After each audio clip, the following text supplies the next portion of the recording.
nake neman ka. Yanzu ma na zo zan shara na ga kofar ka a yau. Ai na fita ne. Wannan yaron tun jiya nake son maka wata tambaya. Mama. Wai wannan yaron dan Allah da me za mu saka mu wannan mutumin da yake ta ɗawainiya da mu. Wa kenan? Wannan bawan Allah nan wanda ake ce mishi Salihu. Oh! Mama kenan. Sallau arawa za ki ce. Au sallau. Sallau arawa. Allahu Kai, Allah sarki mama. Na sallau arawa da kike gani. Mutumin kirki ne. Mutum ne wanda na rantse da Allah ban taba ganin mutum jajirtacce mai taimakon talaka irin shi ba. Saboda mutumin nan idan ya fara ɗawainiya da talaka, ya fara taimakon talaka. Kin ga abubuwa na farko, mutum ne mai yawan ziyartar gidan marayu. Mutum ne mai yawan biya mai mutane kuɗin makaranta. Mutum ne wanda a duk cikin arawa za ki ga idan kwata ta balle ko kuma ana neman wani bukata na taimako ko asibiti za ki ga arawa yana gaba mutum ne wanda baya kyawan mutane in talaka da masu kuɗi in duka nashi ne da yawan mutane suna dauka ai gwamna ne na ce a ba gwamna bane bai da wata kujera kawai shi da ya sa taimakon ne a cikin zuciyar shi baya tunanin cewa dukiyar da ya tara shi kadai zai ci babban burin shi shine duk wani talaka da ya ma alheri ko kuma taimaka mawa ya mishi addu'a kawai ya gama da iyayen shi lafiya sannan kuma ya bar duniya lafiya sannan babban burin shine ya samu aljanna da alheri ne wannan yaron babu shakka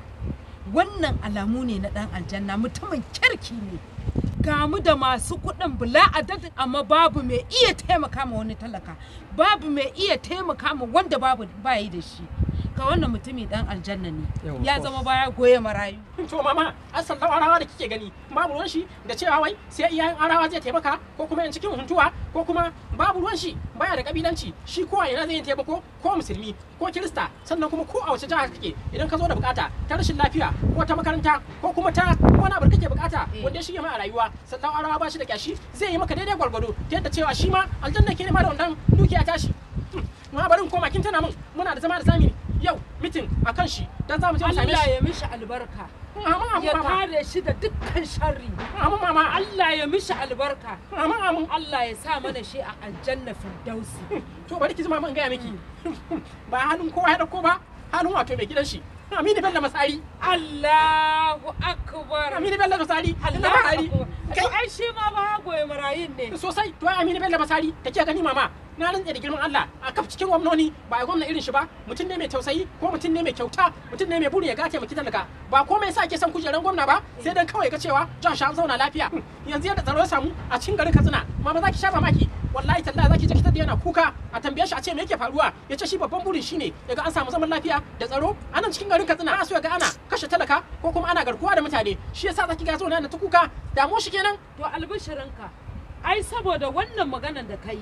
da ya miƙe tsaye ba dare ba rana mahara sun gudu a Katsina sun gudu mahara sun gudu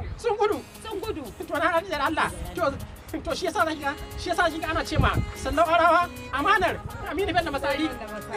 to ni zan je da tsare mana madalla alawa lafiya sallau arawa kai ake nema